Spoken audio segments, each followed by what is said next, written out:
Hello students, welcome back to our channel. जैसे कि last video में हमारा एसएस का लेसन 3 ग्रामीण क्षेत्र प्रशासन चलाना चल रहा था। उसके 4 या 6 पेजेस मैंने आपको ऑलरेडी रीड करवा दिए थे।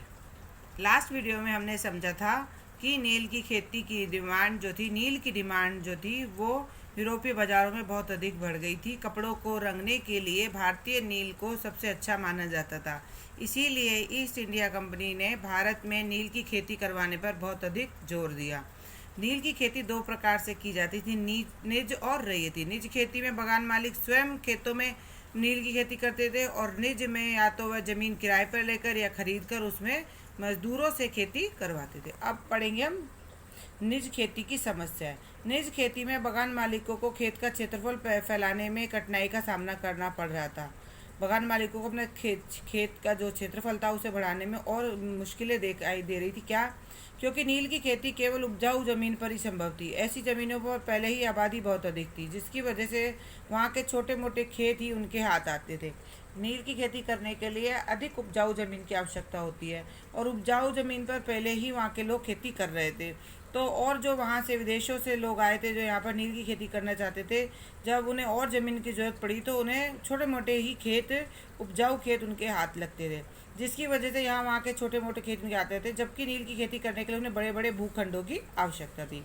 इस तरह की ज़मीनें कहाँ से प्राप्त हो? उन्हें नील की फैक्ट्री के इर्द गिर्द पट्टे पर ज़मीन लेने की कोशिश की और वहाँ के किसानों को हटवा दिया, जिसकी वजह से टकराव और तनाव पैदा हो गया। उन्हें और अधिक बड़े बड़े भूभागों की ज़रूरत थी, तो उन्होंने क्या किया, जहाँ पर नील की फैक्ट्री थी उसके इर्द गिर्द पट्टे पर ज़मीनें खरीदी और जो पहले से किसान वहाँ पर खेती करते थे उनको उन्होंने ज़बरदस्ती वहाँ से हटवा दिया, जिसकी वजह से किसान और उन अंग्रेज़ों के बीच में टकराव और तनाव पैदा हो गया। मज़दूरों का इंतजाम करना भी कठिन काम था। बड़े बागान में काम करने के लिए काफ़ी सारे मज़दूरों का इंतजाम कर रहे हैं, यानी बड़े बड़े खेत तो खरीद लिए, अब उन खेतों में काम करने वाले मज़दूर भी चाहिए होते थे। काफ़ी सारे मज़दूरों की आवश्यकता होती थी। मज़दूरों की आवश्यकता भी सबसे ज़्यादा उस समय पड़ती थी जब किसान धान की खेती में लगे होते थे। यानी किसान जब खुद धान की खेती कर रहे होते तो उस समय इन्हें नील की खेती के लिए मज़दूरों की आवश्यकता होती थी। बड़े पैमाने पर निज खेती करने के लिए बहुत सारे हल बैलों की भी आवश्यकता होती थी। निज खेती वह जिसमें वह स्वयं खेती करते हैं। 1 बीघा नील की खेती करने के लिए 2 हल की आवश्यकता पड़ती थी, जिसका सीधा सा मतलब है यदि किसी बगान मालिक के पास 5,000 बीघा जमीन है तो उसको हजारों हलों की आवश्यकता पड़ती। हलों को खरीदना और उनकी देखरेख करना भी बहुत बड़ी समस्या थी। किसानों से भी हल नहीं मिल पाते थे क्योंकि उनको अपनी खेती के लिए भी इन चीज़ों की आवश्यकता होती थी। जिस समय नील उत्पादकों को उनकी ज़रूरत होती थी उसी समय किसानों को चावल की खेती के लिए हल बैल की आवश्यकता होती थी। 19वीं सदी के अंत तक बगान मालिक निज खेती के क्षेत्रफल का विस्तार करने से बचने लगे। इस व्यवस्था के चलते नील की पैदावार वाली जमीन 25% से भी कम आती थी। बाकी जमीन रैयती व्यवस्था के अधीन थी। अब यहाँ पर इस पेज में आप देखेंगे अपनी बुक में ये बता रखा है कि नील का उत्पादन किस प्रकार से होता था और उस खेती के बाद किस प्रकार से नील को प्राप्त किया जाता था। आप इस पेज को अपनी बुक में अच्छे से रीड कीजिएगा, तब आपको समझ में आएगा कि किस प्रकार से नील बनता है। रैयतों का जमीन पर नील की खेती करना। रैयत होते किसानों की जमीन पर नील की खेती करना। रैयत व्यवस्था के अंतर्गत बगान मालिक को रैयतों के साथ एक अनुबंध करते थे। रैयत व्यवस्था में क्या होता था, बगान मालिक जो थे वो रैयतों के साथ एक कॉन्ट्रैक्ट करते थे। कई बार तो गांव के मुखियाओं को भी रैयतों की तरफ से समझौता करने के लिए मजबूर कर देते थे। कई बार वह क्या करते थे, गांव के मुखियाओं को भी रैयतों की तरफ से समझौता करने के लिए मजबूर कर देते थे। जो कॉन्ट्रैक्ट को स्वीकार कर उस पर दस्तखत कर देते थे, उन्हें नील उगाने के लिए कम ब्याज पर बगान मालिक नगद कर्जा देते थे। यानी जो लोग इस कॉन्ट्रैक्ट को मान लेते थे तो उन्हें क्या, कम ब्याज पर पैसा मिलता था, उसके बदले में उन्हें नील उगाना होता था। कर्जा लेने वाले कर्जा लेने वाले किसान को अपनी कम से कम 25% जमीन पर नील की खेती करनी पड़ती थी। जो इन लोगों से कर्जा लेते थे तो पहली शर्त होती थी कि अपने ज़मीन की 25% ज़मीन पर आपको क्या करना होगा, नील की खेती करनी होगी। बीज और उपकरण बगान मालिक मुहैया कराते थे। बीज और उपकरण जो बगान के मालिक थे वो उनको दे देते थे। जबकि मिट्टी को तैयार करना, बीज को बोना और फसल की देखभाल करना काश्तकारों का काम होता था।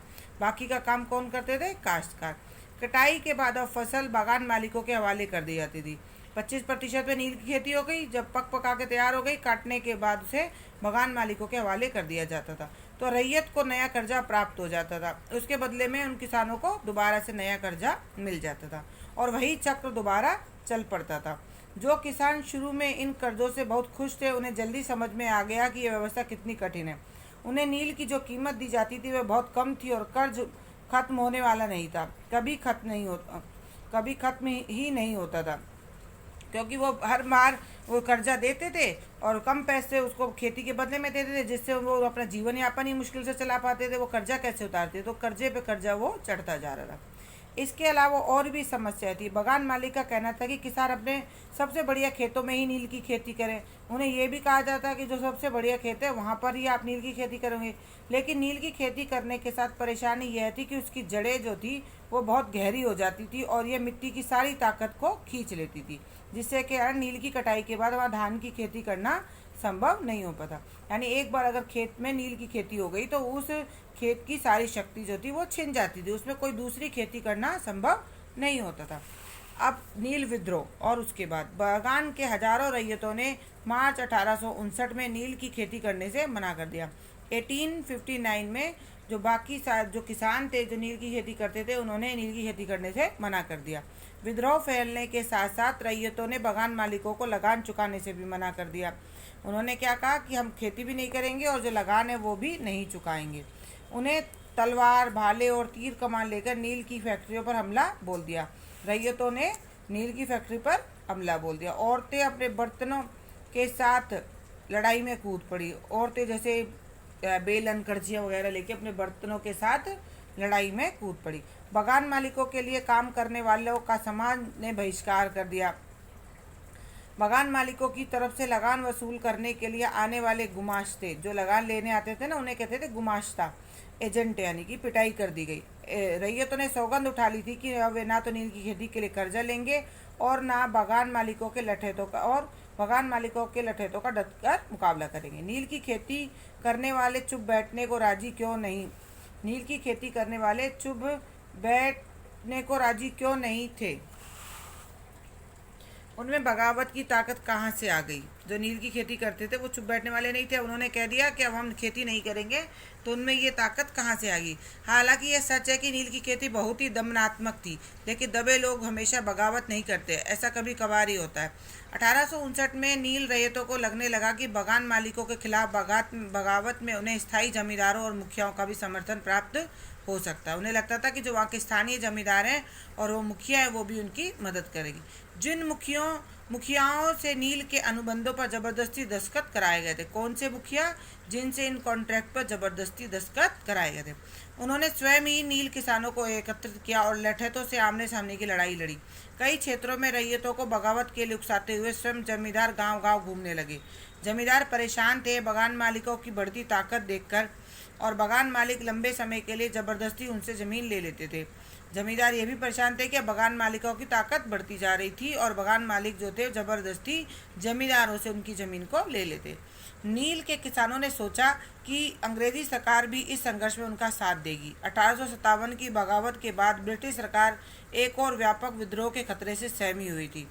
नील की खेती वाले जिलों में एक और बगावत की खबर सुनकर लेफ्टिनेंट गवर्नर ने 1859 की सर्दियों में इलाके का दौरा किया। रैयतों को लगा कि शायद सरकार उनकी बुरी दशा से परेशान है। मजिस्ट्रेट एशले ईडन ने बरसात में एक नोटिस जारी किया, जिसमें कहा गया कि रैयतों को नील के अनुबंध मानने के लिए मजबूर नहीं किया जाएगा। इस नोटिस के आधार पर लोगों ने यह मान लिया कि रानी विक्टोरिया ने नील की खेती करने से इनकार कर दिया है। ईडन किसानों को शांत करके विस्फोटक स्थितियों को काबू में करने की कोशिश कर रहे थे। उनकी इस कार्रवाई को किसानों ने अपने विद्रोह का समर्थन मान लिया। विद्रोह के फैलने के साथ साथ कलकत्ता के पढ़े लिखे लोगों ने भी नील जिलों की ओर प्रस्थान कर दिया। उन्होंने रैयतों की दुर्दशा, बगान मालिकों की जबरदस्ती और अत्याचारी नील व्यवस्था पर लेख लिखे। इस बगावत से तंग आकर सरकार को बगान मालिकों की रक्षा के लिए सेना को बुलाना पड़ा। नील उत्पादन व्यवस्था की जांच करने के लिए एक नील आयोग का गठन किया गया। इस आयोग ने बगान मालिकों को दोषी ठहराया और जोर जबरदस्ती करने के लिए उनकी आलोचना की। आयोग का कहना था कि नील की खेती रैयतों के लिए फायदे का सौदा नहीं है। आयोग ने रैयतों से कहा कि वे मौजूदा अनुबंधों को पूरा करें, किंतु आगे से वे चाहे तो नील की खेती करने के लिए इनकार कर सकते हैं। इस बगावत के बाद बगानों में नील का उत्पादन ठप हो गया। इसके बाद बगान मालिकों का ध्यान बिहार पर चला गया। 19वीं सदी के अंत में कृत्रिम रंग बनने लगे, जिसका उनके व्यवसाय पर बुरा प्रभाव पड़ा। फिर भी वे उत्पादन फैलाने में कामयाब रहे। जब महात्मा गांधी दक्षिण अफ्रीका से वापस लौटे तो बिहार के एक किसान ने उन्हें चंपारण आकर नील किसानों की दुर्दशा देखने का निमंत्रण दिया। 1917 में महात्मा गांधी ने चंपारण का दौरा किया और नील बगान मालिकों के खिलाफ आंदोलन छेड़ दिया। स्टूडेंट्स, तो ये आज की वीडियो में मैंने आज आपको इतना समझा दिया, 2 पेजेस रीड करा दिए हैं। इसके बाद नेक्स्ट बची है, ये हो ही गया, कंप्लीट हो गया है आपका ये लेसन, यहाँ पर कंप्लीट होता है। ठीक है, तो आपने इस वीडियो के साथ साथ ही अपने इस लेसन को रीड करना है, अच्छे से समझना है। इसके कुछ शॉर्ट क्वेश्चन आंसर ऑलरेडी मैं आपको सेंड कर चुकी है, उन्हें फिर नोटबुक में लिख लेना। बाकी और मैं आपको सेंड करूँगी, उन्हें भी आपने फिर नोटबुक में लिखना है। Okay, have a good day.